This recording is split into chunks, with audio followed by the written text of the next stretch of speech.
following is a presentation of Main Street Media, your source for news, sports, and information on Main Street in Middle Tennessee.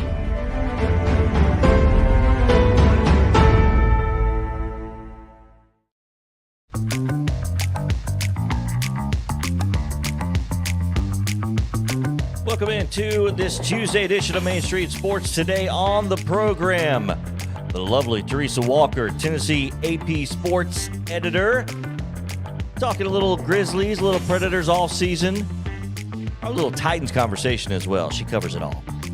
Exciting stuff. Chip Walters, Blue Raider Network, his weekly visit.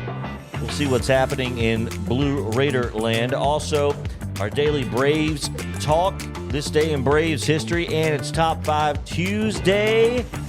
And as always, we've got a good one for you. Now, to the Hall of Famer Mo Patton and the Sundrop Kid from Alabama, Chris Yao. Happy Tuesday. Welcome into Main Street Sports today.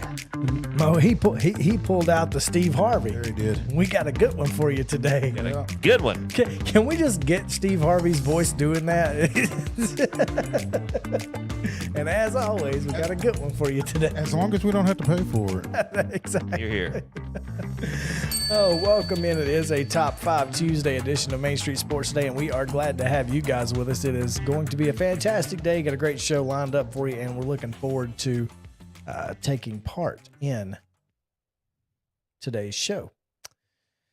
Our top story, Mo, comes from the opening pitch of the day, and that's a pitch like a verb, not the not pitch the with noun. a crown in no, it. No crowns. No crown.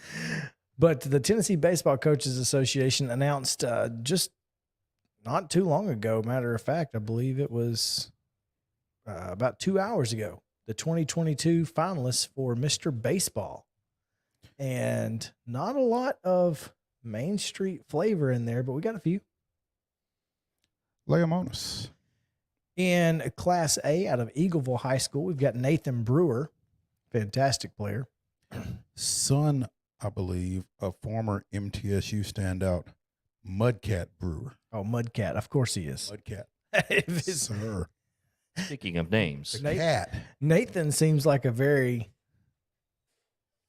Tame sad name compared to Mudcat. Yeah. But he is joined by Gordonsville High School's Austin Duchrist, Sale Creek's Jacob Elrod, Jacob with a K. Jacob. Yeah, Jacob.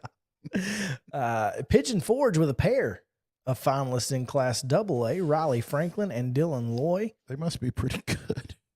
It's Pigeon Forge, man. What are you going to do, right?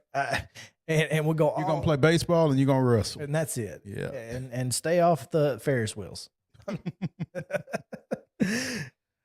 Then we'll go all the way west to Adamsville, where Carson Plunk will join the Pigeon Forge. Carson Plunk. Plunk, yeah. I hope he he's a on a pitcher? pitcher. Yeah, exactly. Oh, man. And AAA, Hardin County with a pair as well down in Savannah. Whoa. Yeah. Hardin County's got 2 and Adamsville's got 1. I know. All What are they right. doing down there? All right. Cooper Clapp and Seth Garner out of Hardin County. And they're joined by Granger's. It is Granger, right? Mhm, Okay. it is. Like the tools. Just making sure. Brady Smith of Granger. And Is that for the ones that get it done? Is that yeah, I think it is. Yeah. you boys came out swinging today. Well, okay. So they have listed the 4 A's. Well, they didn't get The memo. the style memo that we got, But apparently. Class 4A or Class Quadruple A. Yeah, however you want to say it. Jefferson County's Tanner Franklin, Science Hill's Cole Torbett, and Mount Juliet's Justin Lee. Okay. And for Division II, Class A, it's Turner Junkins. I hope he's a pitcher too, and I hope he throws nothing but breaking balls. Mm-hmm. Out of Silverdale Baptist, DJ Merriweather from Clarksville Academy, and Carson Rucker of Good Pasture. DJ Merriweather. Yeah. That dude does it all. He really does, and does it all well. Yeah. Apparently. Because we've been hearing that name all year. Mm-hmm. I mean, from August. Is he the one who had like 37 touchdowns in one game? Something like that. It felt like anyway. And in D2 AA, Baylor's Henry Godbout, Godbout, Godbout, but one word. So I don't know how you say it. God boo. Could be. Little Cajun. It's very possible. Yeah. This may be my favorite name of the group. Pope John Paul or Pope Preps, Chet Lax. Chet Lax. Chet like Atkins, and then Lax like lacrosse. Chet Lax. I like it. You know, he's much like me, who has the two with Chris Yao. It's two names, one syllable each. It's just one name. Chet Lax. It's Chet Lax. Yeah. He does not. He go by Chet. There's no doubt. And Knoxville Catholic's Daniel Paris finishes out the Mr. Baseball finalists. So congratulations to those young men. And now those will be presented on Tuesday morning. Is that right? Usually like what? Tuesday? 8 o'clock, No, 9 o'clock. Not quite that early, but yeah. It felt like it last time because we had to get there early to set up for our show because we were doing the 9 o'clock show last year. Well, no more representation than we have. I guess we don't have to worry with that this time. But yeah, those will be given out Tuesday morning prior to Spring Fling starting, which Spring Fling is next week. That's nuts. High school sports season winding down, almost over. That's wild. Where's that applause button again? I do it for the applause. But yeah, I'm looking forward to next week. It's going to be a lot of fun. Matter of fact, I believe we're going to have a special show for you guys from 2 o'clock, starting at 2 o'clock next week. So maybe we should. We're just going to tease that for now. We're hoping to have a special show for you tease. guys. So keep an eye out, Bolo, for what's coming. Yes, Bolo. I'm just, saving my words. I got you. But we'll have something next week, and it'll be a lot of fun. Looking forward to it. So keep an eye out for that. JP? Yes, sir. There were a lot of teams yesterday whose seasons came to a close. Yeah, it was elimination last night, right? Last night was the first of 2 eliminations prior to Spring Fling. Everybody who won last night will play Friday. Whether they play at home or on the road, they'll determine tomorrow night. So let's get yesterday's results and today's pretty lengthy soccer schedule on the rundown. The rundown. Let's do it. This is your Tuesday Rundown brought to you by Jim Davis at Grow Live Give. Visit them at growlivegive.com or give them a call at 615-682-0022. Securities offered through IFP Securities, LLC, DBA Independent Financial Partners, IFP member, FINRA, SIPC. Investment advice offered through IFP Advisors, LLC, DBA Independent Financial Partners, Registered Investment Advisor. IFP and Grow Live Give are not affiliated. All right, as Chris mentioned, elimination round of baseball and softball. We'll start with baseball last night. Ravenwood knocks out Brentwood in the Battle of the Woods, 4-3 the final there. Ravenwood moves on. Eagleville easily handling Colioca last night, 20-2. It was Community taking out East Nashville, 19-2. East Robertson, 4-1 over Clay County. It was Forest last night, getting the win over Stratford 20-1. Gordonsville shutting out Joe Burns 9-0. Greenbrier took care of Martin Luther King 12-1. Lebanon season comes to a close as they fall to Hendersonville 8-1. How about this one? Henry County over Clarksville 1-0 in an elimination game. I know that had to be excited. That was tough for Clarksville. Yeah, hard one to take. Loretto advances. They win 6-3 over Fairview. It was Mount Juliet 2-1 over Beach last night. So Beach season comes to an end. Montgomery Central 6-5 over Murfreesboro Central Magnet. Moore County in a tight one with Richland 5-3. Moore County gets the win and advances. Rossview advances over Dixon County 11-4. Stewart's Creek in a tight one in Rutherford County over Rockvale 5-4 the final there. Centennial 7-3 over Summit. Upperman 7-2 over Page. Watertown easily handling Sequatchie County 10-0. and a tight one. White House Heritage 9-8 over Giles County, so the Bobcat season comes to an end. Softball, same concept here. Elimination rounds. Same as the first. That's right. Bledsoe County 9-2. They knock out Watertown last night. Creekwood ends the season for Hume Fogg with a 12-1 victory. Clarksville 6-1 over Dixon County.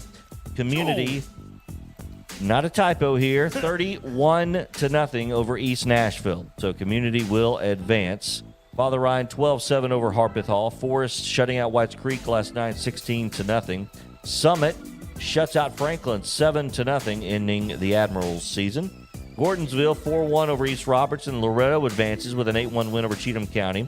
It was Montgomery Central 3-0 over Murfreesboro Central Magnet. So, shocker of the day. So Montgomery Central, not both that one, the next one, in baseball and softball, get the win over Murfreesboro Central Magnet.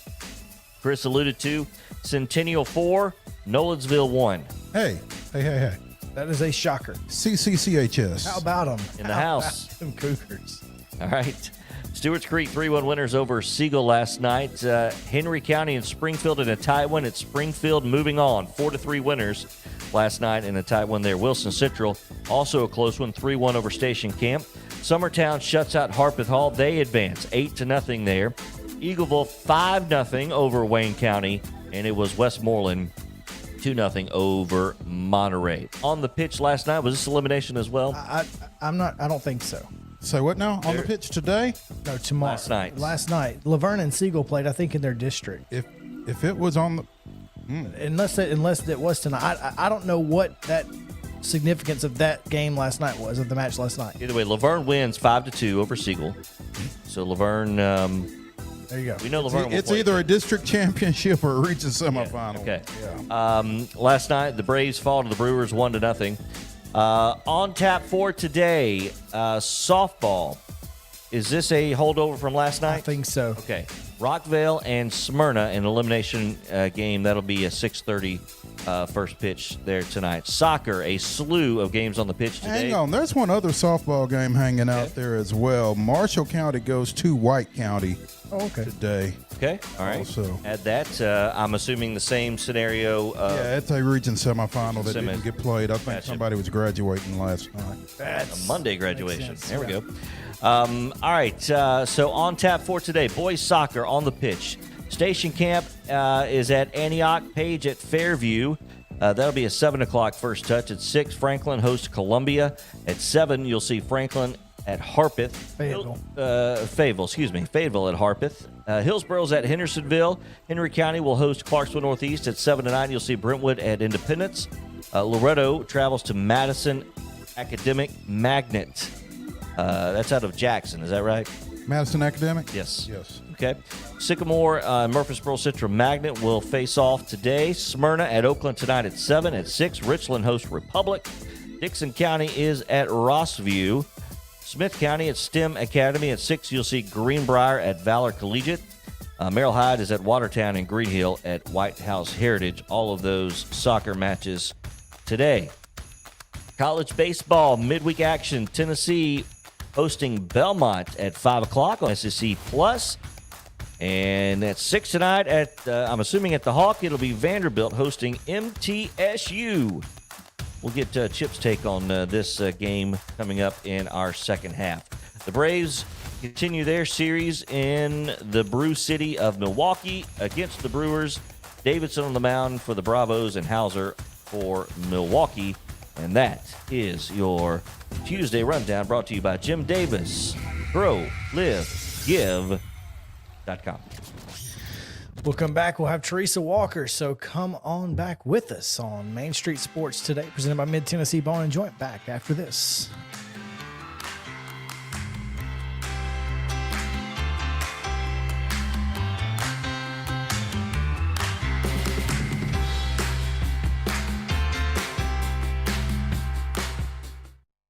Mid-Tennessee Bone and Joint treats your orthopedic injuries and existing conditions. Our trained physicians will get you back in the game faster. Contact us at 931-381-2663 or www.mtbj.net.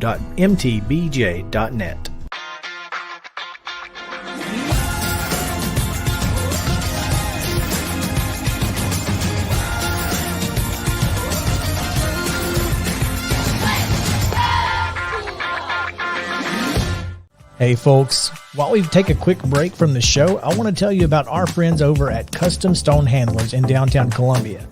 Ed Rich and his team at Custom Stone Handlers believe in leadership. And outside of the military, our greatest leader building platform is sports. Custom Stone Handlers proudly encourages young people to get in the game. You can contact them today at 931-490-4990 or visit CustomStonehandlers.com. Jones & Lang Sporting Goods here in Columbia has been outfitting teams, officials, and anybody else from T-ball to college for 50-plus years. Be sure and check them out at 931-388-8060 or online at jonesandlang.com. Jones & Lang Sporting Goods, the look of a winner. Zion Christian Academy, ZionEagles.org or 931-388-5731. You can schedule your appointment. Go tour their campus. It is beautiful over there, and you're definitely going to want to see it. Again, it's ZionEagles.org. Give them a call, 931-388-5731, and schedule your tour today. Are you an enthusiastic sports fan? Want to have fun and get in on the action? Heck yes, that'd be awesome. Have great attention to detail? Want to stay active? Definitely. Want to give back to the student athletes in your community? Obviously, yes. Then you'd make an excellent high school sports official. We need more officials in Tennessee, because with no high school officials, there are no high school sports. Sign up today at highschoolofficials.com. Mid-Tennessee Bone & Joint has been the official sports medicine provider for Murray County Schools for more than 40 years. We specialize in orthopedic injuries, and our Ortho Quick walk-in service lets you bypass the ER. Visit us online at www.mtbj.net.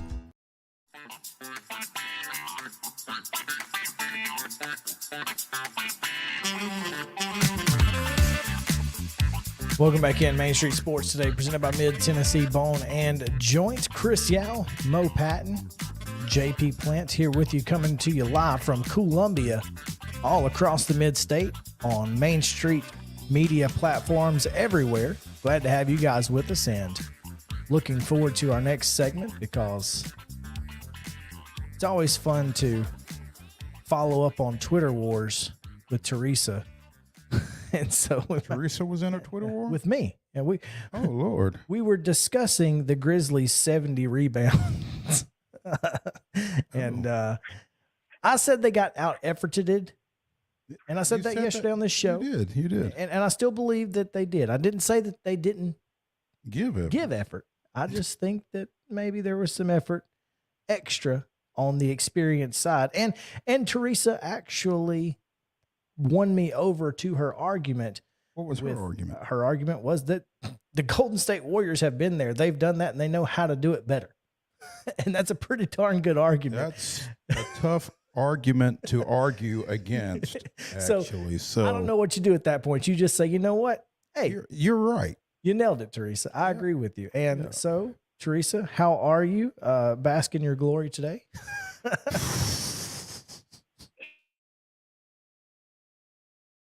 I was saying too about that. It's also hard to argue against Teresa because she's is in fact never wrong. Yeah. So there you go. Pretty much.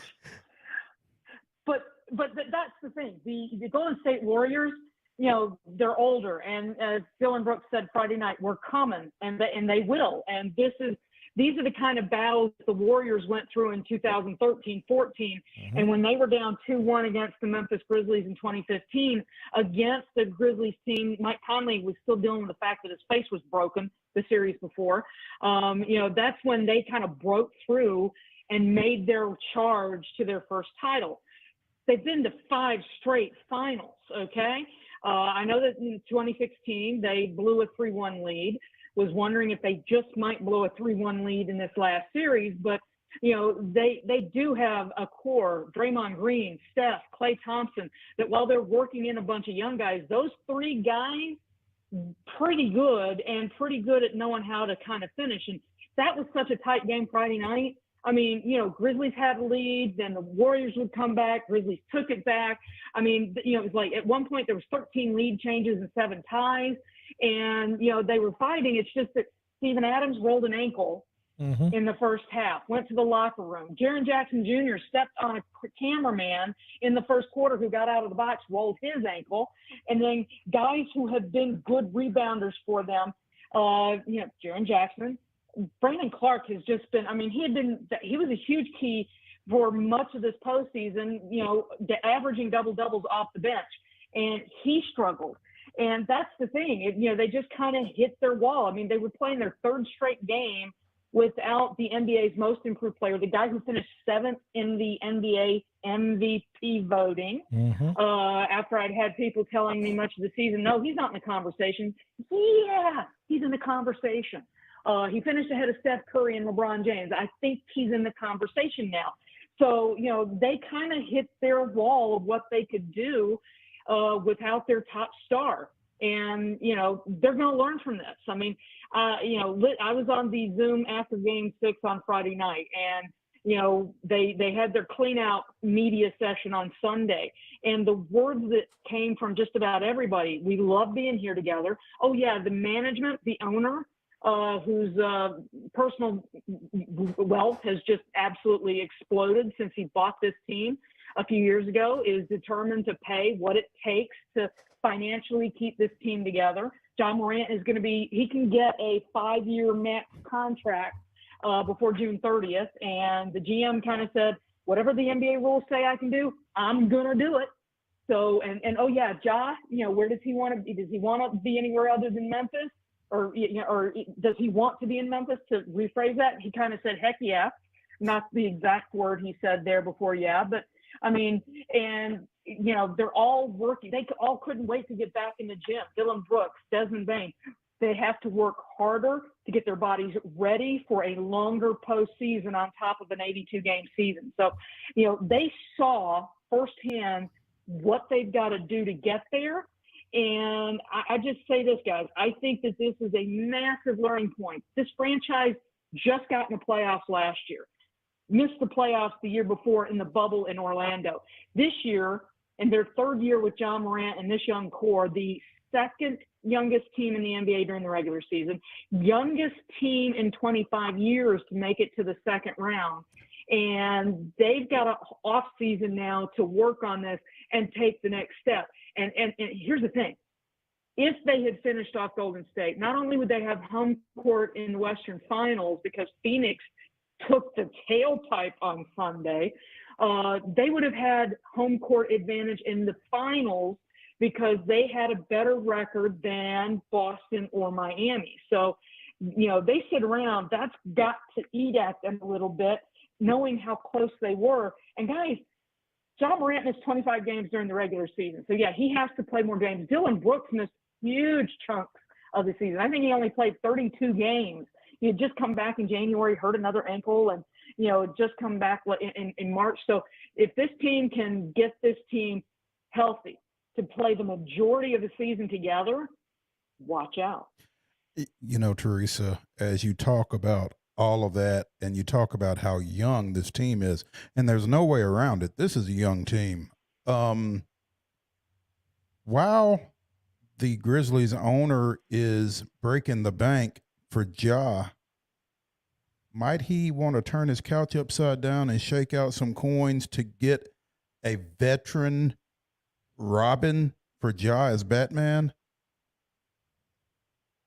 Well, that has kind of been, here's the thing. I think they may have him already on their roster. I mean, that's the thing. I mean, look at Desmond Bain. The kid went from averaging 8.2 points a game in his rookie year to 19 points his second season, has led the NBA in three-point percentage over these two seasons. I mean, we're talking the whole league, okay? He just became the third player in NBA history to hit at least 7 threes in back-to-back games.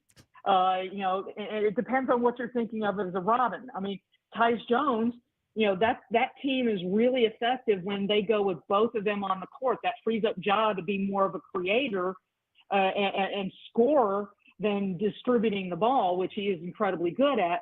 Tyus Jones is going to be a free agent this year. That's a guy that, that they're going to have to think very close about as to how much do they offer to try to keep him on this team. And if they do lose him, then they've got to go replace that guy. It's almost like this is a team that just needs to grow together and get better. I mean, the addition of Steven Adams really opened up, I think, this offense far more than, they got rid of Jonas Valanciunas another big guy, double machine, but he just couldn't do some of the things that Steven Adams does. I mean, for a big Kiwi, I mean, it's amazing what he can do distributing the ball around the paint and score and rebound himself. So, yeah, there's going to be a couple pieces. I mean, Zach Kleeman, the GM, named the NBA Executive of the Year last week. He was making so many moves last year. It was dizzying, in fact. I mean, Patrick Beverly, who got such attention yesterday for his criticism of Chris Paul, was briefly a Grizzly last August, for like 36 years. There was trades to here. I mean, Rajon Rondo was briefly a Grizzly for a brief moment. I mean, it was just, well, and thank goodness he's insane. not right now with what he's dealing with, by the way. Say that again? I said, thank goodness Rajon Rondo is not a Grizzly right now with the off-court situation that he's got going on. I'm very glad that he's not a Grizzly. So, I mean, I'm expecting him to make moves. I did not expect the move last year to move up to number 10 and take Zaire Williams. And that kid, just the light flipped on for him in February. And he was making big shots against the Warriors and defending Steph Curry at times. And doing a good job of that. So I'm just curious to see what all they do this season, because that's the thing. They understand what they've got, that they've got a wide open window with a young team, and that they can be the Golden State Warriors of this decade. And that's why I'm resting up now, because, guys, I am expected to be very busy deep into May next year. I guess, Teresa, my thing is, again, as you talk about all of the issues that they had that were youth related, if there's not a veteran presence that couldn't help with that learning curve as far as that goes, or like you said, maybe they just grow through it and go through it. Well, that's the thing. I think that's something that they're going to have to decide. There was not a single player on that roster who made a single point for them this season who was 30 or older. So, this young crew, they're confident. I mean, it's like, I think I've said it before. They don't know what they're not supposed to do. They just want to go win, and they are willing to go work. I mean, Desmond Bain said he's going to drag Zaire Williams with him to the gym this summer, to work on his shot and to help him improve. And actually, Bain has a former TCU teammate, Kendrick Davis, who, transferred to Memphis. So they're going to be working out together. So that's the interesting thing that, that they have to decide. I mean, they seem to understand what they need to do. I mean, they, posted comebacks all throughout, the comebacks in the first round against Minnesota. They did that all year. Being able to blow out teams, and win by big margins. They did that. I'm not sure what, somebody with experience could bring to this roster, and help point the way. Now, if you're talking about, maybe Bronny James and LeBron were ever to come up to Memphis, that's a conversation of a different matter, but, we're going to have to just wait and see how that goes. Teresa, I want to switch gears real quick and talk about Traylon Burks, who signed his rookie deal today. We get 4 years of Burks for what it would have cost 10 games of AJ Brown. So that's a pretty good deal, right? Yeah, and I saw some chart that rated the Titans as managing their cap space, being in fairly good cap space. That's the thing that helps them. Now the question is, can Traylon Burks help replace him on the field? And, that's the one, for everybody who were upset about AJ Brown, they now have, a young wide receiver and cost certainty, so to speak, for the next 5 years, because, him being a first round pick, unlike AJ Brown, you can pick up that 5th-year option like they did with Jeffrey Simmons a couple weeks ago to buy yourself more time to get to the extension stage and control that money a bit. So why is that important? Well, Jeffrey Simmons is going to be wanting an extension soon. So, and we don't know what's going to happen in the next 2 years with the quarterback spot. So getting some savings under the salary cap, always a good thing.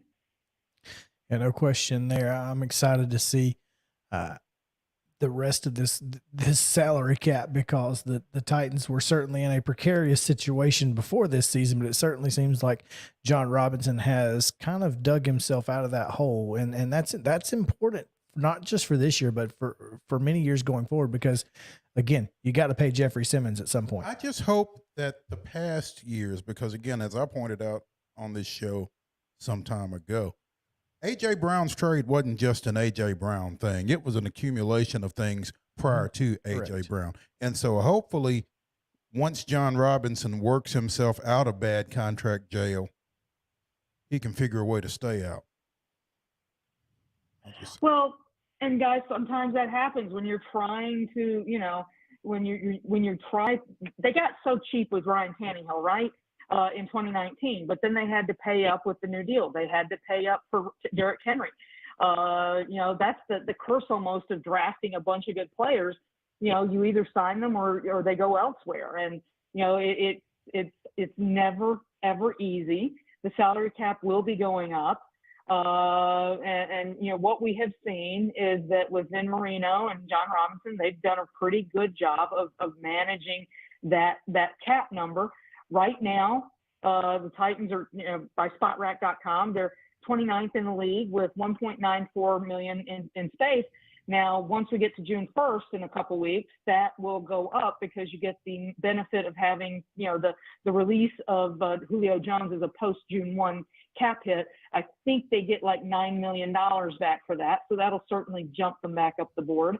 So, it's all about managing. And what this franchise has done since the bloodletting of February 2004 is do a pretty good job of doing just that and managing the cap. And that is, the most important thing in the NFL is finding a way to keep your best players and yet have enough role players good enough to win football games. And John Robinson has been pretty good at that over the last few years. I mean, so let's give him credit for that for sure. Teresa Walker of the Associated Press here with us. Before we let you go, Teresa, want to just get your final thoughts on the Nashville Predators and where they go from here. We talked with a couple of different folks last week, Christopher Martell and Pete Weber, who both say that this franchise as a whole is in a pretty good spot as long as they could keep the core that's currently there together and build with young talent. Yeah, that seems so, but they do have decisions to make. I mean, John Hines, the team has an option, but his contract's up. So, and if you pick up that 1-year option, guess what? You're not picking up just the year. You have to do an extension. So David Poyle is 72, will be 73 in February. Is this the time to do a quick reset and, look at, what they can do, what they have done, and what they could maybe do differently? So, somebody pointed out on Twitter earlier today that, it seems like it's the longest since a season ended that we haven't heard from David Poyle. That's because a lot of decisions are being made. So, and where does this franchise need to go? I mean, coming off of the incredible season, Roman Josi, Norris Trophy candidate, best scoring season by a defenseman in 29 years, 2 40-goal scorers for a franchise that hadn't had a goal scorer top 34 before this season. Tanner Jeannot, and leading all rookies in goals. And then, your goaltender in his first true year without Pekka Rinne, now being retired, is a Vezina finalist. So much went right. And then at the end, they were just so exhausted. And it's like, I would argue that the aggressive identity that they built with John Hines took a toll. They led the league by far in fighting majors, penalties per minute. And when you play that physical, aggressive style, it takes a toll. And I think we saw that in April because it's almost like a switch flip. The team that was thumping people and scoring 6 and 7 goals a game in March, we're scrapping for goals in April and simply ran out of steam in being swept in the playoffs. So very curious to see what those next steps are for the Nashville Predators. Hopefully there's a lot of introspection because trust me, if they think that they got picked apart for being swept, just wait. If, depending on what happens this next season, or if they don't get a deal done with Philip Forsberg. There you go. Teresa Walker, Associated Press. Teresa, as always, we appreciate it. Thank you so much. My pleasure. Thank you, guys. Glad we were able to get her on this time. It was a rough go last week, but That's why we went a little bit over. Got an extra 5 minutes out of her. So actually 8 minutes, I guess. JP, let's take a quick break and come back with more. We'll just kind of react to a little bit and add on to what Teresa had to say, because there's some things some nuggets in there that we need to maybe expound upon. So we'll be back on Main Street Sports Today, presented by Mid-Tennessee Bone and Joint after this.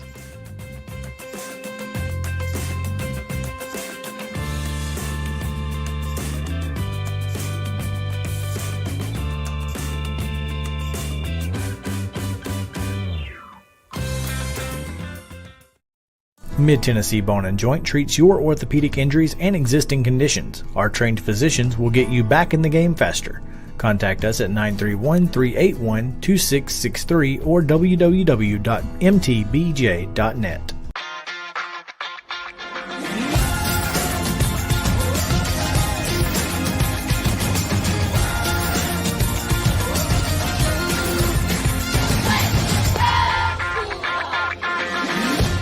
Hey folks, while we take a quick break from the show, I want to tell you about our friends over at Custom Stone Handlers in downtown Columbia.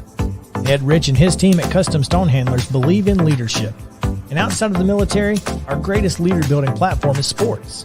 Custom Stone Handlers proudly encourages young people to get in the game. You can contact them today at 931-490-4990 or visit CustomStonehandlers.com. Jones & Lang Sporting Goods here in Columbia has been outfitting teams, officials, and anybody else from T-ball to college for 50-plus years. Be sure and check them out at 931-388-8060 or online at jonesandlang.com. Jones & Lang Sporting Goods, the look of a winner. Zion Christian Academy, ZionEagles.org or 931-388-5731. You can schedule your appointment. Go tour their campus. It is beautiful over there, and you're definitely going to want to see it. Again, it's ZionEagles.org. Give them a call, 931-388-5731, and schedule your tour today. A game without a crowd is just a scrimmage. A performance without an audience is just a rehearsal. Without your presence, high school sports and the performing arts aren't possible. Ensure that these essential extracurricular activities continue to enrich the lives of students in Tennessee. Purchase a ticket to your local high school's game or performance. This message presented by the TSSAA.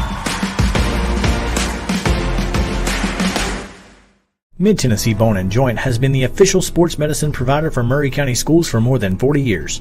We specialize in orthopedic injuries, and our Ortho Quick walk-in service lets you bypass the ER. Visit us online at www.mtbj.net.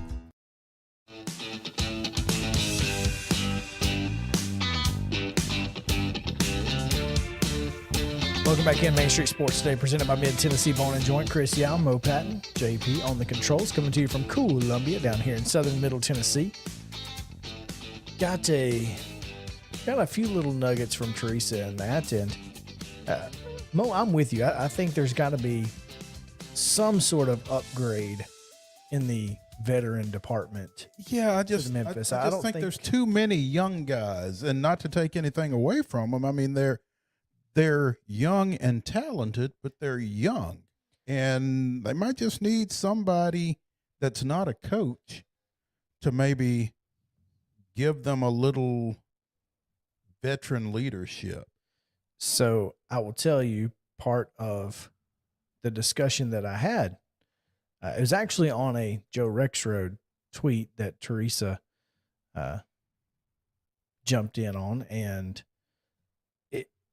basically, that's what I said. I said, maybe there needs to be an upgrade in the experience department. And she said, well, Taylor Jenkins was a finalist for Coach of the Year, or won Coach of the Year, something like that. So I'm not necessarily talking about Taylor Jenkins. No, I'm talking about an on-court coach. On-court, somebody that can just – I don't want to say that these guys aren't working hard. I don't want to say they're not working the right way. I'm just saying that a veteran who has been there, done that to some degree, watching someone like that go about their business might have a positive impact on this young, talented Grizzlies roster.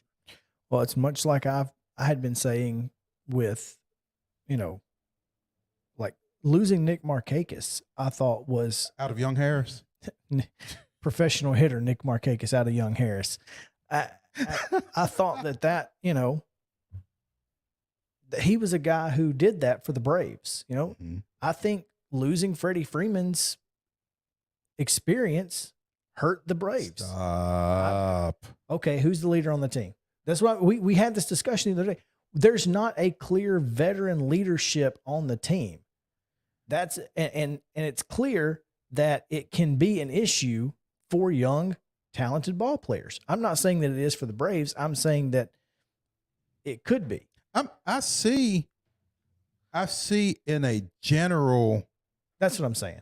I see in a general statement like that it can. Travis d'Arnaud is the guy that you would probably look for to fill that role, that void, particularly from the catcher position after Freddie Freeman. Yeah, but he's only been in the organization for a short period of time. So can it not be Ozzie? I think Ozzie is taking that role. After what I saw with Marcell Ozuna when he got yelled, when he yelled at him on the base pass, I think Ozzie is taking that role, and that's great. But at the beginning of the year, I don't know that anybody held that role, and so at the beginning of the year, everybody's still confused. Yeah, I mean, because Freddie had just left. Yeah, and it's like, and now what? And everybody expected him to be back. Right. Let's be real. Yeah. So the Grizzlies need to make a move early in the offseason that everybody can settle in. They can settle in and go through the offseason watching somebody doing their business. Mm-hmm. This is how I take on the offseason. Mm-hmm. Because you have to do it this way to be successful in the postseason at the National Basketball Association level. And a point that Teresa made, this team is so young, they're not used to playing this deep. Right. I do think, I think having to go deep into that first round playoff series hurt. Had they gotten out of there in 5, it probably would have been a little bit. And I'm going to tell you easier. something. I'm not sure even if they had the home court advantage against Dallas, that it would have worked in their favor the way Dallas is playing right now. Not just that, but, when we talked about them through that January-February run, Dallas was the one team that beat them and beat them twice. Yeah. So even when they were rolling. Yeah. Yeah. So at that point you go, okay, Dallas is probably the favorite here throughout the rest of the playoffs. I think newsflash, I think Luka's a bad matchup for Memphis. Yeah. He's a bad matchup for everybody. Luka's a bad matchup. Matter of fact, I saw a tweet or a stat from Luka that Luka had, I wish more points than Steph, more assists than Chris Paul, and more rebounds than some other pretty big time rebounder throughout the playoffs. And I'm like, oh, okay, so he's the best player in the league. Gotcha. He didn't win MVP though, so I mean, there's that. But yeah, so and the same thing with the Predators. The Predators have, if you don't keep Matt Duchene and Philip Forsberg together, one of whoever's left, I mean, Duchene would have to take over that role. You've got Yossi and Johansson, but they've got to have somebody to help bring along those young stars who are coming up from the AHL and also the guys who are on their team. And much similar to the Grizzlies situation. UC Soros, this is his first year as a starter, and he plays more games than any other starting goalie.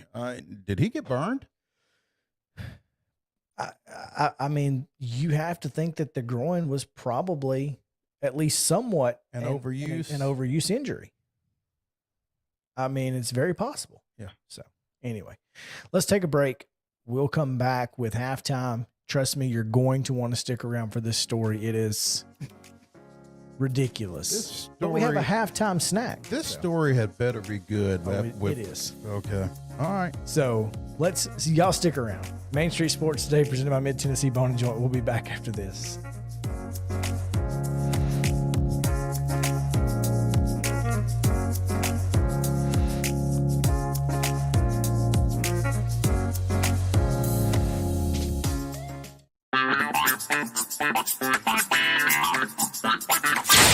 And Maurice does deserve credit because we were he called to see if we could talk about what might happen with Kumar.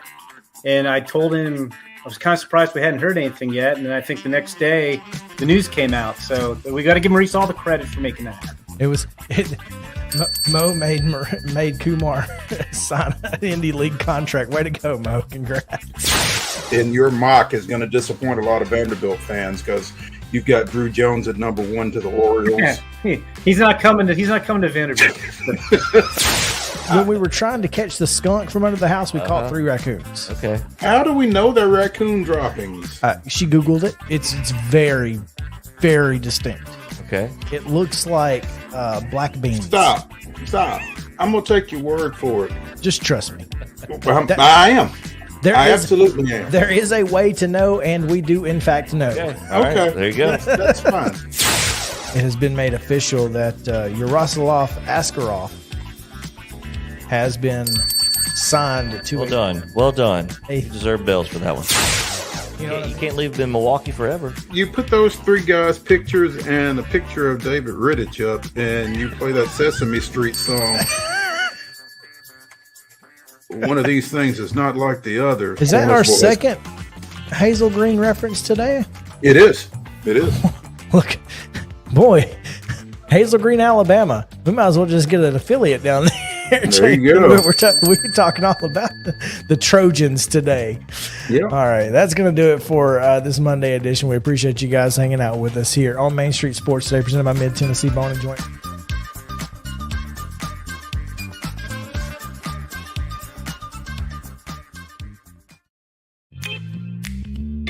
It's halftime here on Main Street Sports today, and we have a snack.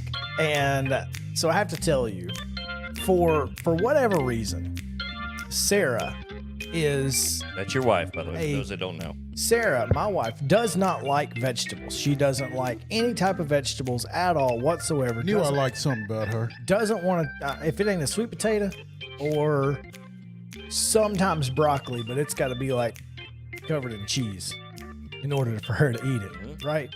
Okay. She'll eat my Brussels sprouts on occasion, but only if I cook them with the bacon in the air fryer and douse it with like brown sugar. So you got to it's delicious. Don't get me wrong. De-vegetabilize it. You have to de-vegetabilize the vegetables. Do you like that? That's exactly what you have to do. De-vegetabilize it. Well, that's what we've done here with this spinach dip. Well, my mother makes the only spinach dip that Sarah really likes to eat. Okay. And she has been bugging me to get the recipe from her forever. And so we finally decided yesterday we're going to go to the store and get the stuff to make spinach dip. I told you this yesterday. Yes, that you we did. had gone to the store. So we went to the store. I've called my mother. What's the recipe? She doesn't answer the phone. Answer. Called my grandmother. Ooh. On my dad's side, which is ironic, but she's been there when she makes the dip, and my grandmother says, "Well, you need ranch packet and frozen chopped spinach and something else she puts in there." Well, she doesn't use a ranch packet. Okay. We find this out later through my sister-in-law. So now we've asked 3 people because my mother didn't answer the phone. We're on the This is how recipes get screwed up over time, right? Exactly. So my sister-in-law says you need to get the Knorr vegetable dip packet. The Knorr vegetable. Is that a specific brand? Or Lipton, but yes, it's a brand. All right. We couldn't find the Lipton, so that's neither here nor there. We get the vegetable and then just make it as the recipe on the back says. Okay. Follow directions. Got it. Follow directions. Okay. So we get to the house today. Yep. We've got our frozen chopped spinach, our Knorr vegetable packet, our sour cream, and our mayonnaise. Yep. That's all it's in it. All good things. That's all it's in it. All right. Turn it over on the packet. It says cook the soup. Yep. No, cook the soup. Soup? The packet, the vegetable soup packet. Cook it. So we cooked it. Cook it in what?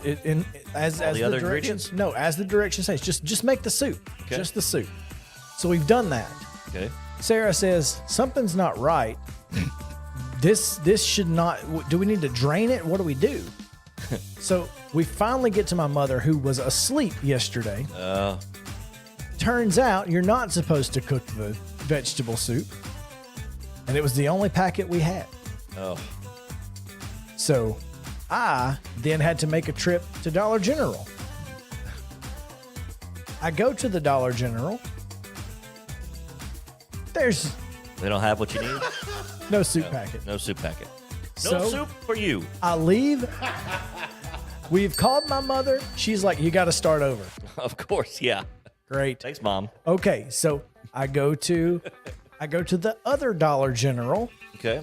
No soup packet. No soup packet there. I go to the Save-A-Lot. Yeah? We're 45 minutes into this. Uh-huh. No soup packet there. Okay. So finally, I make my way back to Walmart because it's where I got the last one. Mm-hmm. I just didn't, I was trying to avoid Walmart at any cost. So we're on our third person, fourth store. Okay. I get there. I really wanted the spinach dip. Sarah really wanted the spinach dip for whatever reason. Anyway, I get there, and they have plenty of them. Of course. And Sarah How says, many did you buy? Yeah, did Sarah you buy says, more than buy one? 2. Buy 10. Right? Well, we weren't buying enough spinach after that. But Yep. I get it back. It's literally, you have to do nothing. You just put everything into a bowl, mix it, and it's done. Okay. You just have to make sure the spinach is thawed out because it's frozen. Yeah, and then drained. you got to drain it. Yeah. Uh-huh. That's all you A lot got of to water in the spinach. And then put it in the fridge. Yep. Let her go, boys. And let it sit and marinate. So No this- soup, though. No.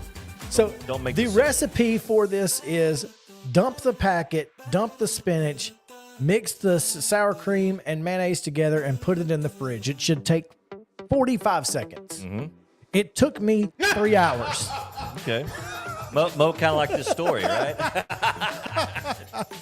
All I'm saying is It's a good this spinach dip better be the best spinach dip I've ever had. It is better be pretty the good. best spinach dip Sarah's ever had. It is pretty darn good. I will tell you, and I have enjoyed. I have told you, Cheers. I'm not a spinach dip fan, but give me a cracker. Thank you for indulging me after my ridiculous worth it. trek. I'm going to have a lot of cracker and a little dip. So Well, we appreciate that. I appreciate that more than you know. Man, the cue in the mic. it was ridiculous, though. Seriously. Let's take a break. We'll talk about the Braves briefly. You need one. I do. After that, talk about the Braves on the other side. Stick around. Main Street Sports Today, presented by Mid-Tennessee Bone and Joint.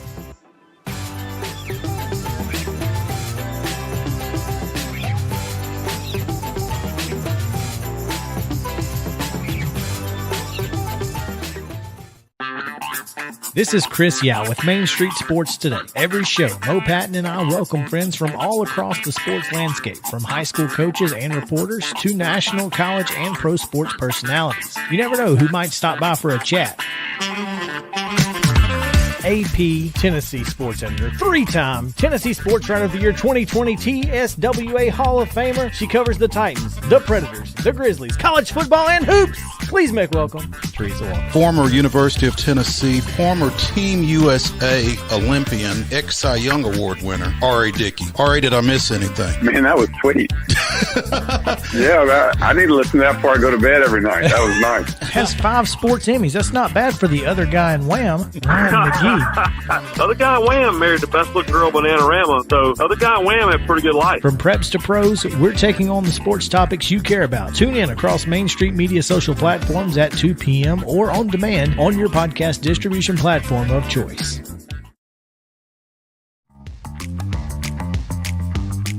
All right, we made it the second half here on Main Street Sports Today after that tasty little halftime snack of the infamous spinach dip story. Go back and watch or listen into the podcast if you want to find out more details exactly about that. Coming up in the second half, we got Chip Walters joining us in just a few minutes. Talk a little Blue Raider sports. Also, Top 5 Tuesday, prize sports possessions.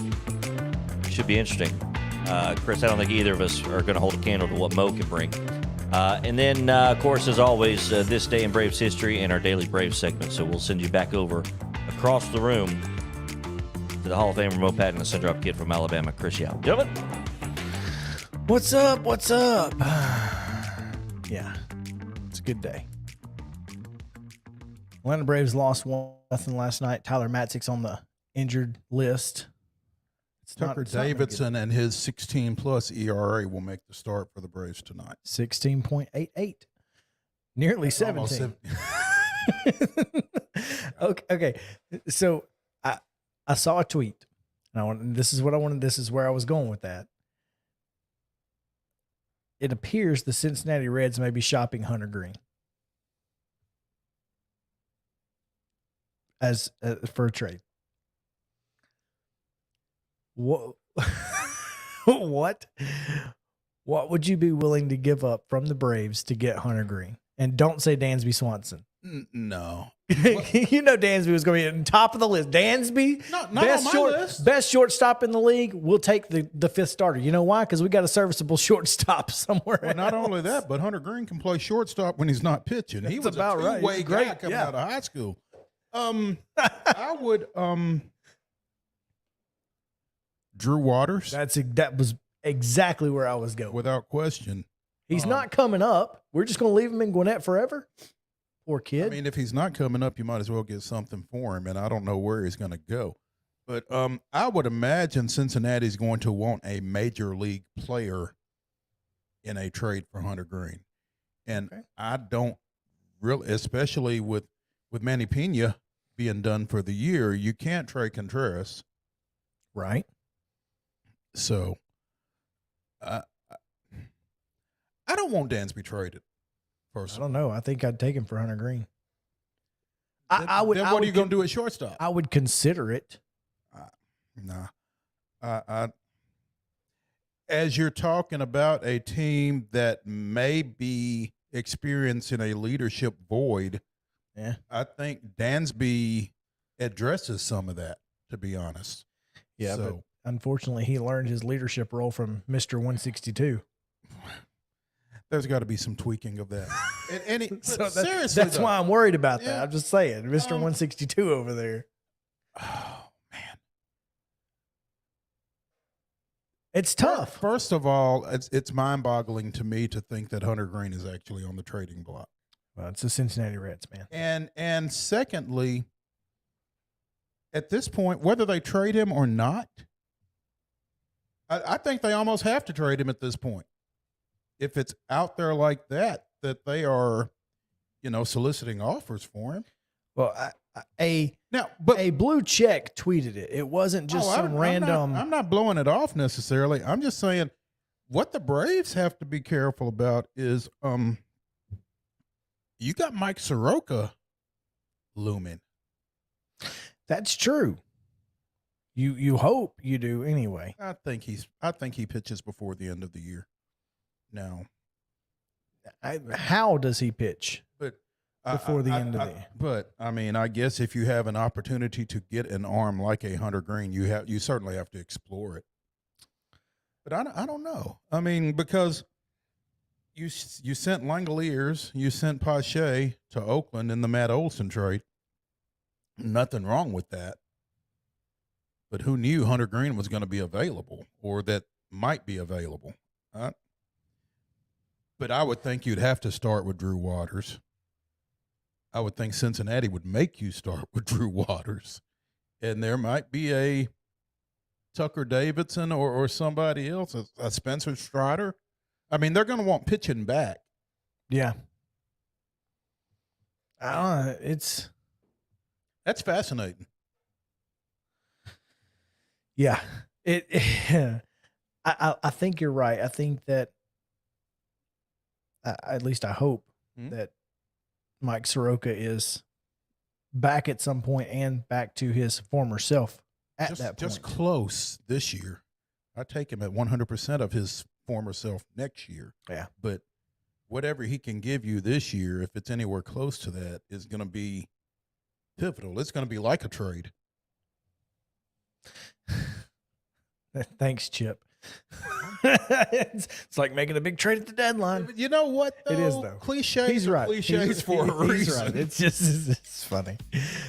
This Braves team has got to find a way to hit the baseball. The strikeout kings. Yeah, I mean, even if you bring in a Hunter Green or a Mike Soroka, losing 1-0 on a wild pitch, I mean, that's not on the pitching. Even though. Yeah, well. I mean, without that wild pitch, it would have been 0-0 going into the 83rd inning or whatever. Probably. Yeah. So they would have tied that record that we talked about yesterday.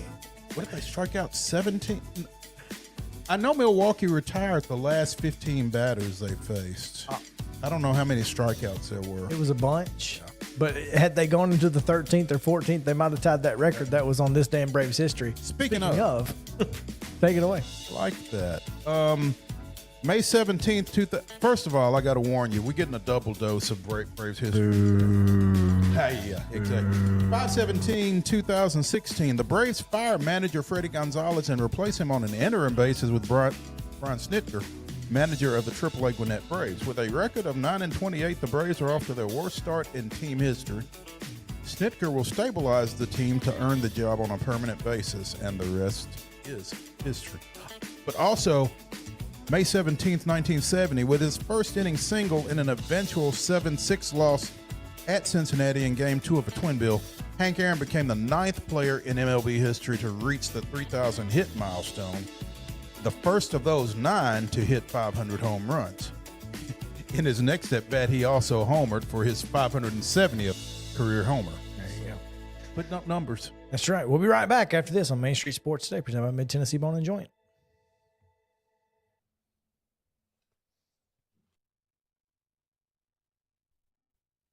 Mid-Tennessee Bone and Joint treats your orthopedic injuries and existing conditions. Our trained physicians will get you back in the game faster. Contact us at 931-381-2663 or www.mtbj.net.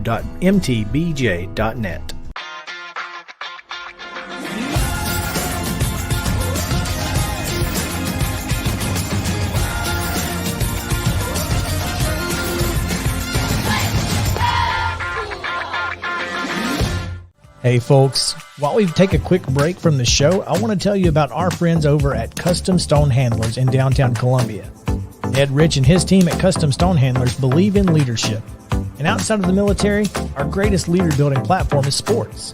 Custom Stone Handlers proudly encourages young people to get in the game.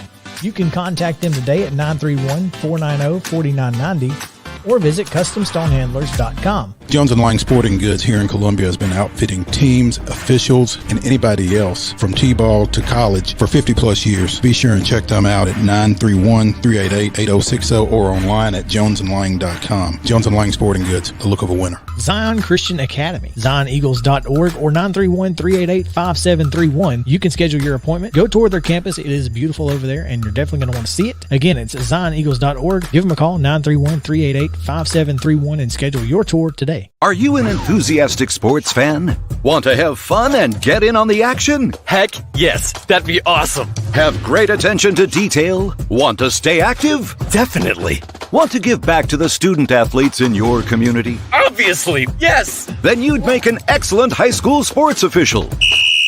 We need more officials in Tennessee, because with no high school officials, there are no high school sports. Sign up today at highschoolofficials.com. Mid-Tennessee Bone and Joint has been the official sports medicine provider for Murray County schools for more than 40 years. We specialize in orthopedic injuries, and our Ortho Quick walk-in service lets you bypass the ER. Visit us online at www.mtbj.net.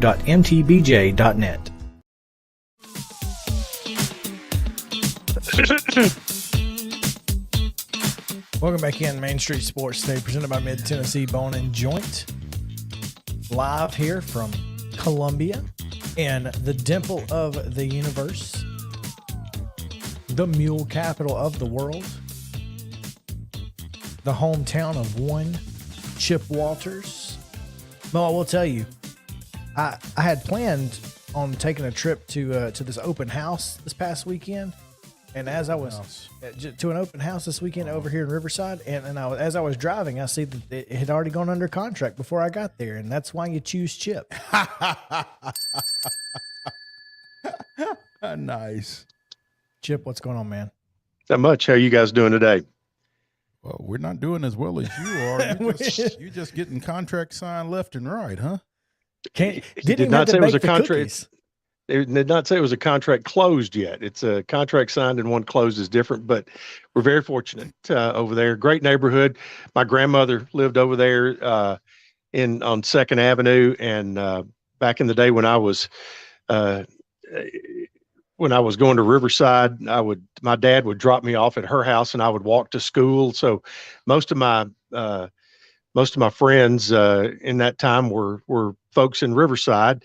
And I did notice the other day, after, probably watching a million baseball games at Pillow Park, that they have a new sign over there, talking about the history on that corner there of Riverside Drive and Carter Street. That was a very, important place in a lot of folks' youth, folks my age and up and a little bit down from my age. But you guys have seen a few games over there too, I would imagine.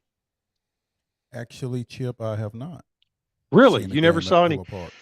Well, I mean, I remember, it was started. I mean, I think the first games were back in the early 1900s, but back in the mid-century, where it really really got its life was when the Monsanto plant had a baseball team, and they were, basically semi-pro. And so they were a big draw there. Central High School played there. You had post 19 and post 10 other American Legion teams. American Legion state tournaments were there. Legion ball has always been outstanding in Columbia, and even Columbia State probably played a few games there before they built the field out on Hampshire Pike. But I was glad to see that the recognition of the history of Pillow Park over there. Chip, you said that there's a difference in a signed contract and a closed contract, but you can't get one closed without getting it signed, can you? That's correct. You're certainly correct. But so the thing is, he didn't have to bake the cookies. That's right. Because there was no open house, huh? Exactly. Yeah, I've told you that trick before, hadn't I? You kind of keep the cookies baking during the open house to just to kind of keep that smell going through. Yeah, but the other thing happened on Saturday. Yeah, I was over there for that. But a little shout out to my classmates of the class of 1981. We had our 40th +1 reunion on Saturday night. But we had a great time, good group, and a lot of the outstanding athletes from our class were there, and just a whole lot of fun. And I think we decided the other night that we're not going to wait till 50. We're going to go ahead and have one 4 years from now for our 45th, and just encourage anybody who has the chance to go back to do that. We had a real big time. Well, I tell you, if some of my classmates don't get moving, I think ours is going to be a 40th +1 as well. It's supposed to be 40 this year, and a lot of people have been, what are we doing for our 40th? Yeah. What are we doing for our 40th? And nobody's finalizing anything. We had a Facebook group that nobody wanted to take charge in. I'm like, didn't we elect a class president for this? I think the class presidents forget that that's one part of the duties. They were not. There's not a whole lot of foresight at 18. No, there's not. There's not at all. Yeah, but I was a little involved in the planning of our 30th, and I'm hoping that I can avoid it this time around. But but I'm not sure I'll be able to. Anyway, Chip, we have digressed greatly. Yes, we have. Who on the Murfreesboro campus, besides Jim Toman, saw the Blue Raiders going out to Houston and taking 3 from Rice? Well, I mean, if you followed Rice this year, they are in dead last place in Conference USA, which in itself is a really kind of shocking development. But I thought Middle would have a chance to win, a great chance to win the series, and there was some talk, with the way the schedule is this week, which we'll cover in just a second, that you needed to go out there and win as many as you could, because your last 4 games are all against top 25 teams. You've got the number 4 RPI team tonight with Vanderbilt in Nashville, and then Southern Miss comes in. They're a top 20 RPI team. So they needed to make some hay this weekend. And I'll tell you, they got off to a great start Friday night as P. Wig, he spun one on Friday night, a 2-hitter and a 7-0 shutout, and was named Conference USA Pitcher of the Week today for those efforts. The crafty lefty from Page High School. Yep. There's no such thing as a crafty righty, but there are plenty of, there's hard throwing righties and crafty lefties. Crafty lefties. There you go. Yep. Or crafty southpaws. That's right. But he got him off to a great start. And then on Saturday they held off Rice for a 5-4 win. And then on Sunday had an 11-run third, led 14-0, 18-2, and won 21-7. In a game that Rick Stockstill would have been proud of, right? Exactly. And no quadruple doink on the field goal. That's what happened the last time we were in Houston. And but you see this team, kind of getting all of the pieces together at the right time, and you're going to have that if you want to, take 2 or 3 of these last 4 games, and I'm including the Vandy game tonight. You've got to be at your best. The pitching, it'll be interesting to see how Toman and Corbin both handle their pitching, because they both have series that start on Thursday night coming up this weekend. I think Vandy's got LSU and Middle's got Southern Miss. So both are big series for both schools. So it could be, Johnny Allstaff tonight. You could have, a different guy an inning. We've seen that before. You could have somebody that hasn't pitched, put a time or 2 all year, have the ball put in his hands and say, go get it. But we'll just have to see how they plan on doing that tonight. 6:00 at Hawkins Field in Nashville. Both those teams looking to try to take some momentum into these Thursday, Friday, Saturday series as well, Chip. I mean, absolutely. That's a big part of the game. Yeah, Middle has won 6 straight now and 8 of their last 9. So listen to this. This is what's important to understand. Middle Tennessee is currently tied for 3rd in Conference USA baseball standings. I'm not saying that they are going to sweep Southern Miss, but if they did, by some way, it can happen. It has happened before. If they could sweep Southern Miss, La Tech has Charlotte, who is pretty good, and UTSA has UAB, who is not as good, but they could find themselves, they still have an opportunity to be the number 1 seed in the tournament. Yeah, going into the last weekend, it tells you a lot about what the league has been like this year. And I think Toman, I heard him on the post-game show the other day say they could finish anywhere from 1st to 6th, and with the way things happen. But the good thing is you've got a spot locked up in the tournament, which then allows you to play with really no pressure, and also you're at home. And that's good. They've played well at home this year, and the athletic department has, matter of fact, I think just this afternoon has put out for the next 48 hours. They're going to be selling chairback seats for $5 a piece for the weekend. You can for each game this weekend, so you can get the premium seats that are available, and they obviously want to pack the park, have a great atmosphere, and really have a great series with Southern Miss, because they're really, really good. And you need that 10th man, so to speak, to go in against that group and have success. Chip Walters, the voice of the Blue Raiders, with us here on Main Street Sports today. Chip, couple of guys out in Norman, Oklahoma this week. Got it right here in front of me. Nick Wolf, who was UT Martin grad transfer, Coach Donnelly's grandson. He finished today, and he is at 6 over par.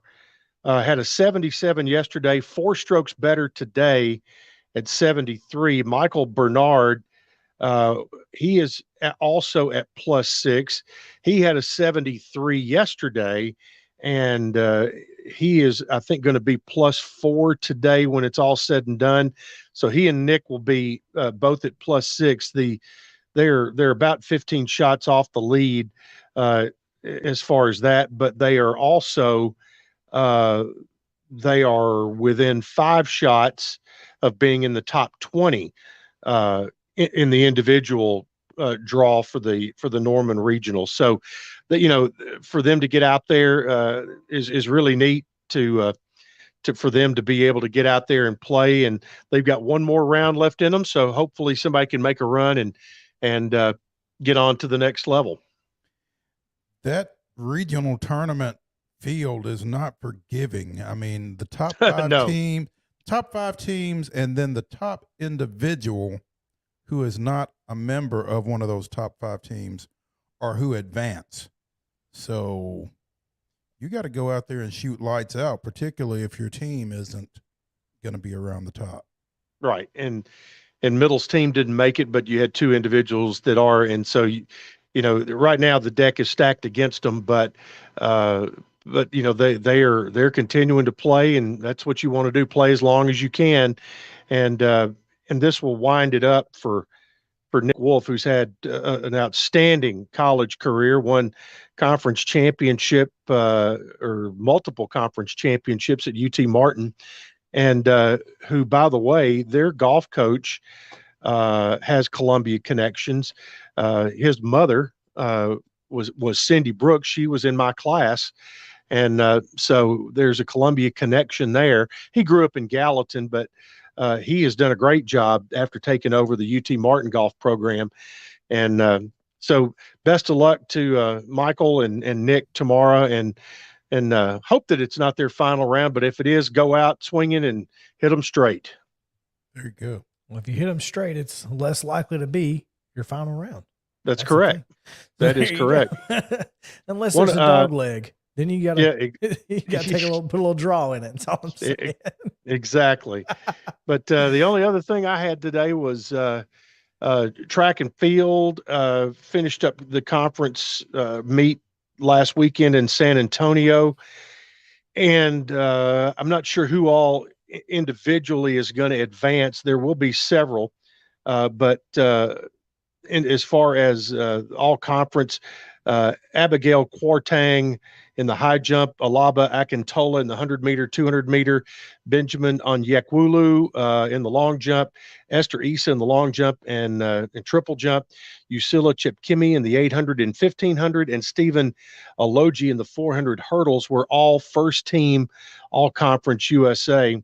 And again, they'll be figuring out who has advanced to the NCAA meet. And when that is concluded, that will lead right into the June 4th celebration of life for Dean Hayes at the Dean Hayes Track and Soccer Stadium on June the 4th on a Saturday afternoon. There'll be a lot of folks in the track world from across the country and around the world who will be there to recognize him. 4:30. 4:30. Okay. Start time for that event there. So, will I be seeing a lot of you guys next week here in the borough? You will indeed. You will indeed. Good. So, dinner's I do on want you. a little. Yeah, that's correct. We'll do that one night. One little plug is, in addition to, I think your show will be live from Sportscom over here, which is the headquarters for Spring Fling. Neil Price and myself will also, and Bradley Lambert, our executive producer, will be doing our Spring Fling HQ show 2 to 6 on Tuesday, and then, or 2 to 8 rather, on Tuesday, and then 10 to 6 on Wednesday and Thursday. It will be a continual update of all events, everything Spring Fling. So if you're out and about between venues, flip us on, and we'll have an update. It's kind of like a big never-ending sports center on those 3 days. And but of course, during your show on those days, you have permission to tune back over to you and Chris, and I hear GP may actually be there. Yeah, it's I don't know how much of me and Mo you'll hear, but it's more likely you'll hear GP. And maybe JP on a couple days. GP and JP, that could be a whole new thing. Very well. Going to go on the road, Chip, with that. That's right. GP Chip, and JP. Tell us more about where folks can find you all for that. Go to TSSAAsports.com, and there will be a link that will be pretty prominent. I'm not sure that it's up there just yet. I'm going to look over there.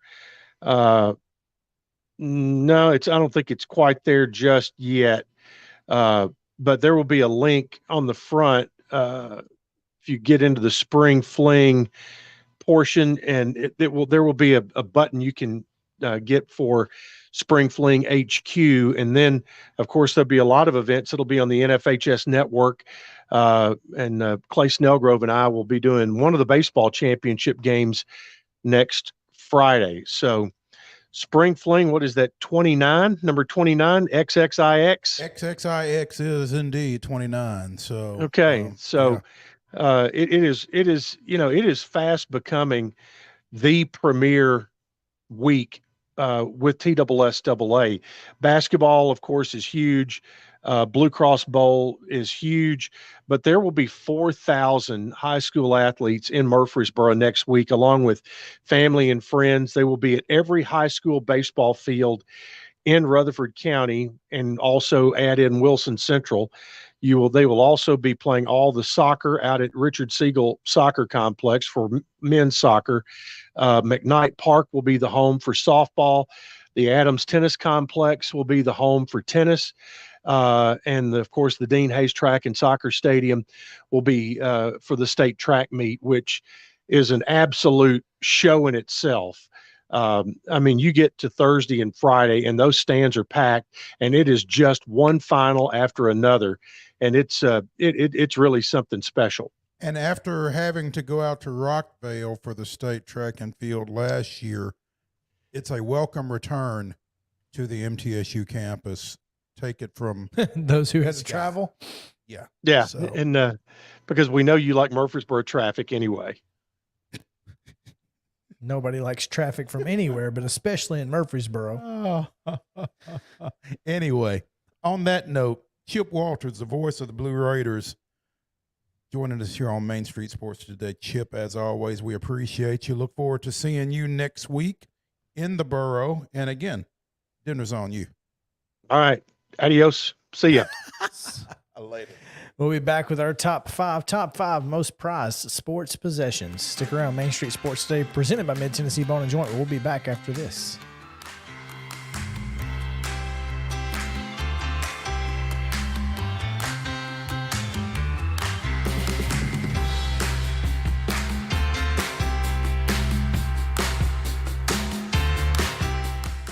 Are you an enthusiastic sports fan? Want to have fun and get in on the action? Heck yes, that'd be awesome. Have great attention to detail? Want to stay active? Definitely.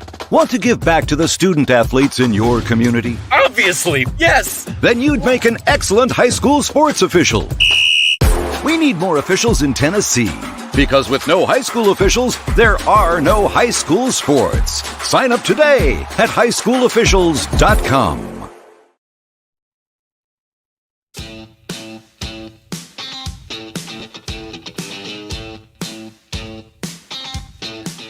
Welcome back in. Quick break there. I want to thank Mid-Tennessee Bone and Joint, our friends here in Columbia, taking care of all of your orthopedic needs. Don't forget about their Ortho Quick Walk-In Clinic, so you don't have to wait at the emergency room. They do a fantastic job and took care of Sarah not too long ago. She ended up with a walking boot and wore it for 2 days. So don't tell my friends at MTBJ that she didn't do what they said. What's the point in going if you ain't gonna do what they tell you? She wore it for 2 days and felt pretty good after that. So, and she hasn't had, she's like, I don't think I really had a stress fracture. And I'm like, well, okay. They know. They don't know. They don't know. They've been to school how long? Exactly. But hey, who are we and what do we know? Anyway, Let's talk about our most prized sports possessions. And I have to admit that 3 of my 5 did not originate in my possession. But what you do, steal them? They belong to either my granddad or my dad and were passed down to me. Hand-me-downs. Yeah. Okay. That's which is, I feel like that's kind within of the a fairly rules. heirloomish kind of thing. Yeah. Well, especially a couple of them. So, anyway. I have to warn you that I've not held on to stuff like I probably should have. I mean, you see pictures of Teresa's press credentials from various events and that kind of thing. I just didn't have the forethought to keep either of my Citrus Bowl passes. You do have something from the Citrus Bowl, and I wonder if that's on the list. It's not. Honorable mention right there. You got the Citrus Bowl duffel bag, right? Yeah. Back when they gave out cool swag. We talked about that before, right? Back when it was full of swag. Yeah. Yeah, and you've clearly seen the duffel bag. There was stuff in the duffel bag. Yeah, it wasn't just a duffel bag. The only thing I've ever gotten from a bowl was the Northwestern Kentucky game, and they gave me a coin. I'm like, really? Thanks, guys. Appreciate it. That's not on my list either. Yeah. So there you go. We'll start with JP since we kind of shanghaied the conversation. We always do. Anyway. And I've got 3. So we'll start with us and get. We'll start with us. Sorry. 3. I was building up towards that. That's okay. My number 5. I was presented an award by the Metro Nashville Basketball Coaches Association, and it's a trophy with a basketball on it. So, that's awesome. Yeah, it's pretty cool. I was going to, before I realized we were taking a 30-second break, I was going to go get one of mine, but I've decided to. We've got a collective one right here, actually, speaking of. And that is on our collective list is thank you to Richland Basketball. But Sumner Christian softball team gave me a signed softball from their 2015 state championship team, which is really cool. That includes the signature of SEC Softball Player of the Year, KB Sides. So you were covering them that year? No. Oh. I was the voice of the Summerton Christian Lady Eagles. Oh, the voice. Yeah. Okay. This is my number 5, my mini helmet collection. That does not all of them, huh? And they're all not in here. I've got the Albany Conquest mini helmet that I don't have in here, and You've got some off-Broadway hats. I've got a couple others that you don't see here, but I have about 10 or 12 mini helmets that I have kept over the years. All right. Cool. Did you get number 5? I got up to 5. Oh, you got got up a to 5. So thank you for vamping. I got up to 5. Come on. Mine is going to be, you mentioned a trophy or recognition, a plaque, whatever. Lawrenceburg hosted the 15-year-old Babe Ruth World Series in 2015 and 2017. I was fortunate to be on the host committee as the media coordinator, and they gave us plaques after the second one. Really nice plaque. It says thank you, and it mentions both of that. It just really signified a ton of volunteer hours put in that. And so that is one of the, I don't have a whole lot of trophies or a whole lot of plaques, but sports-wise, that one means a lot. So I'm proud of that. Cool. Number 5. What were you saying? Oh, I've got number 4. Well, we got to talk about Mid-South 5 Fitness.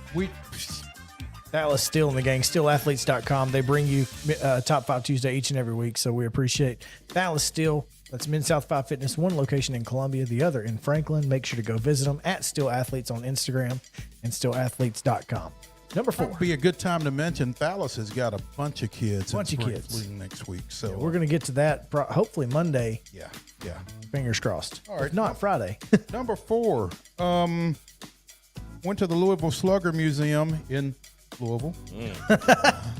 And got a commemorative bat while I was there, which is pretty, I mean, you got to get a bat if you go to Louisville Slugger Museum, right? And personalized it, right? Yeah, exactly. Yeah, what'd you put on it? Just your name or? Okay. Those are nice, though. He carries it around when he wears his Sounds uniform. That's right. He walks around the neighborhood being like, yeah, back in my day. Yeah, me and Al Bundy, huh? Yep. Okay. Scored 4 touchdowns in a single game. What's your number 4? My number 4 is the Davey Allison photo that you used to see behind me on back in the other studio, but it was one of the last 200 photos he signed, and he gave it to my granddad, who they were very close friends, and so having that is pretty cool. Like that. Number 4 for me. Speaking of the Babe Ruth World Series, the first one, the guest speaker at the opening ceremonies was Johnny Bench. Oh, and so I got a signed baseball and got to meet Johnny Bench. So that's cool. That was kind of, the catch. Hall of Famer. Yep. Number 3. Number 3.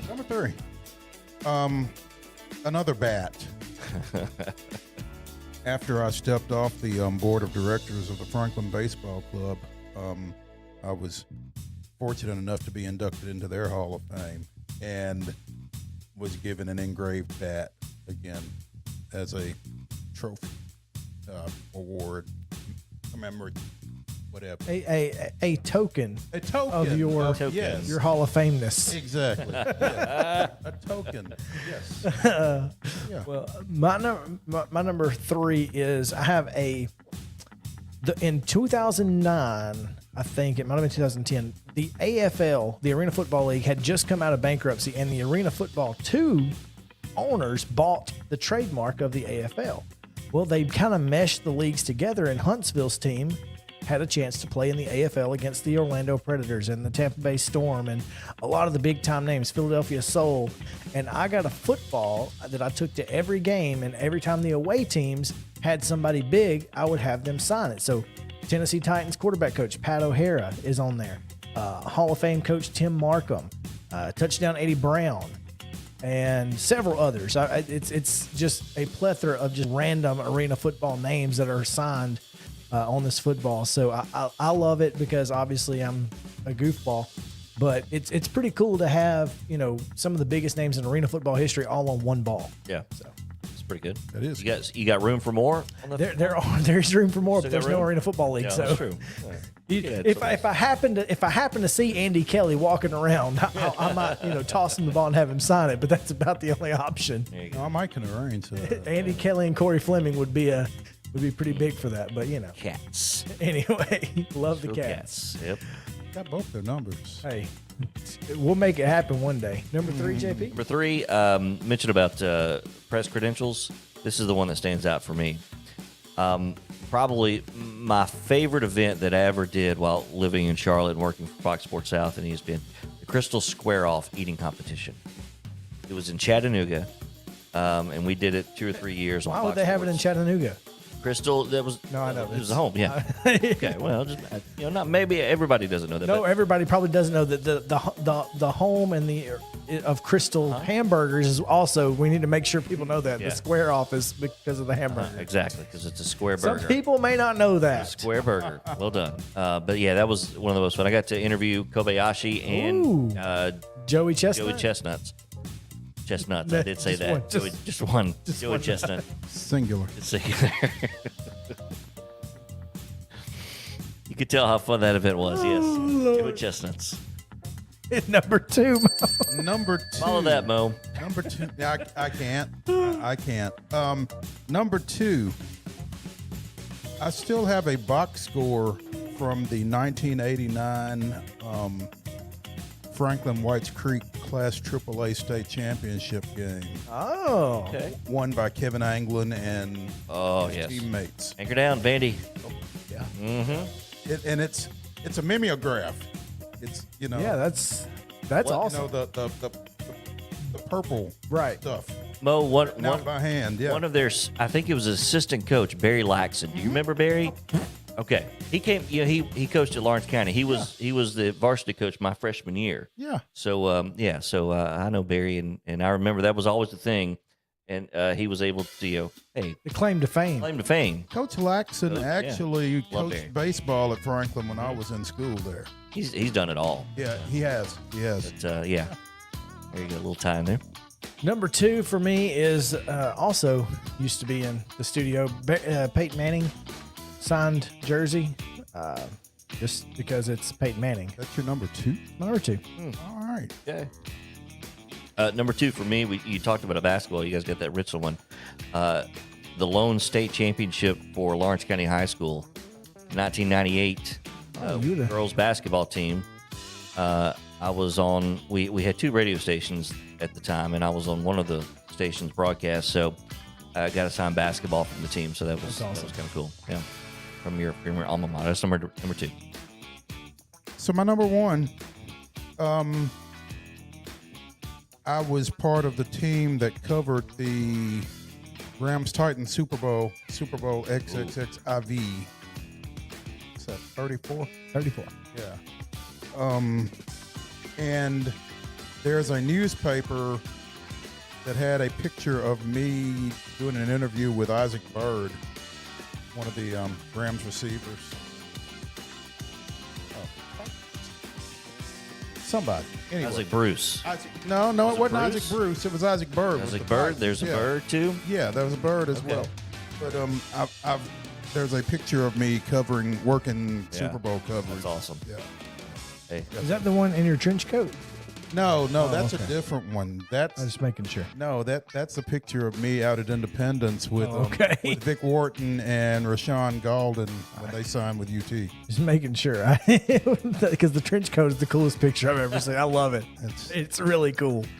I was like, I wish Mo would wear this all the time. I would. It's hot and it's heavy. Yeah, it is hot and heavy. My number 1 is an Alabama Sports Hall of Fame program that my dad happened to see Coach Bryant on the telephone at the awards ceremony. Walks over to him. He's on the payphone. Gets Coach Bryant to sign it. Wow. Okay, so this is captive audience, huh? Well, here's the thing: is the picture that's hanging in our other studio may or may not have been signed by Coach Bryant, because the athletic trainer back in the day used to sign Coach Bryant's name all the time. But this one we know was signed. Well, there's another signature on it, also from the 1972 Alabama Sports Hall of Fame induction, John Hanna. Oh, wow. On the same one program, you have Bear Bryant and John Hanna's signature. And also on this program, it says, to Bear Bryant, Chuck Yao has signed the program because he was a very unintelligent young man. Bear Bryant, John Hanna, and Chuck Yao. Chuck Yao. It's a heck of a It's a heck of a program. But that's the trifecta. But the fact that you have Bear Bryant and John Hanna signatures on the same, that's pretty freaking cool. And Chuck Yao. And Chuck Yao. Well done, Chuck Yao. He was 13 years old. I don't blame him, but I would have done some stupid stuff like that too, not knowing what I was doing. And at the time, John Hanna wasn't really John Hanna. He was just Alabama. John Hanna. Yeah, he wasn't New York, New England Patriots, NFL Hall of Famer John Hanna. It wasn't all caps yet. Right. Yeah. So all right, your number 1. My number 1. I saw on Twitter today. I mentioned in one of the breaks that Treylon Burks is the first NFL draft pick by the Titans that was born after the Music City Miracle, right? Pretty interesting. Talk about how old we're getting. Well, we talked about it. I was at that game. I still have those tickets. Tickets to the Music City Miracle. I was there. I've got 2 of them. Got a pair of them. So that's probably my most prized sports. It's pretty cool. Yeah. That's pretty solid. Honorable mention. I've got a laminated bracket of Nick's state tournament finishes junior year when he plays 4th. So, oh, nice. I think the front pages that we did for SMTN Sports deserve honorable. To have that, yeah. I mean, as our collective, absolutely. I mean, between this basketball and those sports fronts are pretty cool, and being able to give those to those coaches last year was really, really. Yeah, we need to get some of those framed and get them up in here. I've got 3 of them framed. We just got to get the other 2. So, and then we got to figure out how to display 5 without. I guess we have to do it just straight across. I don't know. Wall of Fame. The Wall of Fame. All right. Thanks, guys, Wall for of hanging out with us. It's been, there you go. It's been a long show, but well worth it, I thought. Teresa Walker, thank you. Chip Walters as well. Walkers and Walter, GP and JP. We got the tag team duos are in full force today. So. SummerSlam's coming up. That's right. Tomorrow we have a great show. Heather Williams joins us to talk NASCAR as she does every Wednesday. And also, Marion Angus is going to get us ready for the opening weekend of the NCAA Division I softball tournament. There it is. It's going to be a lot of fun. So y'all come back tomorrow, 2 o'clock from Columbia. I'm Chris Yao with Mo Patton and JP Plant saying have a great day. See you then.